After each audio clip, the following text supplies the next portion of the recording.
মৰমৰ মইনাহঁত আজিৰ এই ভিডিঅ'টোত আমি সকলোৱে একেলগে শিকো আহা প্ৰেজেন্ট পাৰফেক্ট কন্টিনিউয়াছ টেন্সৰ বাক্যৰ ক্ষেত্ৰত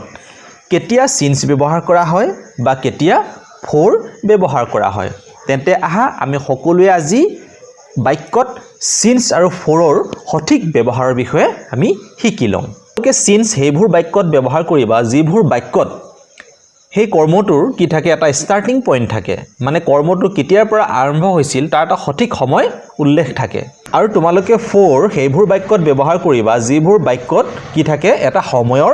ব্যৱধান থাকে ডিউৰেশ্যন অফ টাইম থাকে তোমালোকে এক্সাম্পল দুটা চালে ভালকৈ বুজি পাবা প্ৰথমতে এই এক্সাম্পললৈ লক্ষ্য কৰা ইয়াত দিয়া আছে he has been learning English since 2017 এতিয়া চোৱা তেওঁ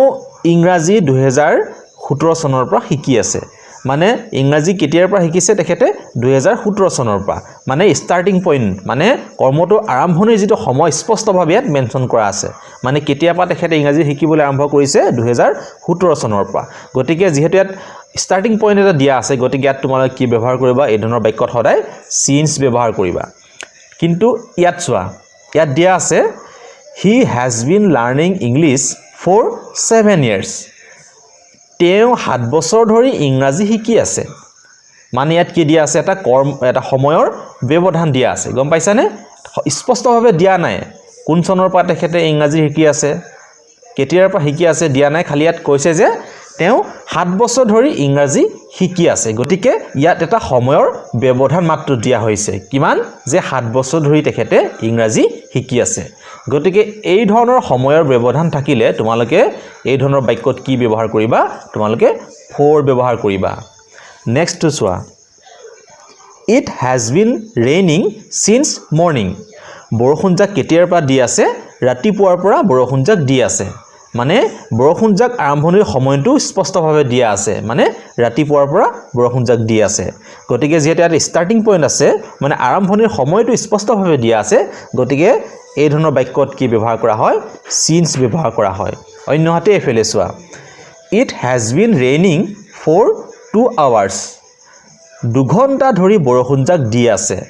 গতিকে ইয়াতো এই বাক্যটো কি দিয়া আছে এটা সময়ৰ ব্যৱধান দিয়া আছে 2 ঘণ্টা ধৰি কি হৈ আছে বৰষুণজাক দি আছে গতিকে এই ধৰণৰ সময়ৰ ব্যৱধান যি সমূহ বাক্যত থাকিব সেই সমূহ বাক্যত তোমালোকে সদায় কি ব্যৱহাৰ কৰিবা ফৰ ব্যৱহাৰ কৰিবা গতিকে নিশ্চয় তোমালোকে বুজি পাইছা তোমালোকে সিন্স কোড ব্যৱহাৰ কৰিব লাগে বা ফৰ তোমালোকে কোড ব্যৱহাৰ কৰিব লাগে গতিকে মইনাহত মই আশা কৰিছো তোমালোকে প্ৰেজেন্ট পাৰফেক্ট কন্টিনিউয়াছ টেন্সৰ বাক্যৰ ক্ষেত্ৰত কত তোমালোকে সিন্স ব্যৱহাৰ কৰিবা বা কত তোমালোকে ফৰ ব্যৱহাৰ কৰিবা এই সম্বন্ধে নিশ্চয় তোমালোকে জ্ঞানখিনি লাভ কৰিলা বা তোমালোকে মই কোৱা কথাখিনি বুজি পালা যদি বুজি পালা তেন্তে এটা কাম কৰিবা তোমালোকে সিন্স লগা কেইটামান বাক্য নিজে লিখিবা ঘৰত আৰু ফৰ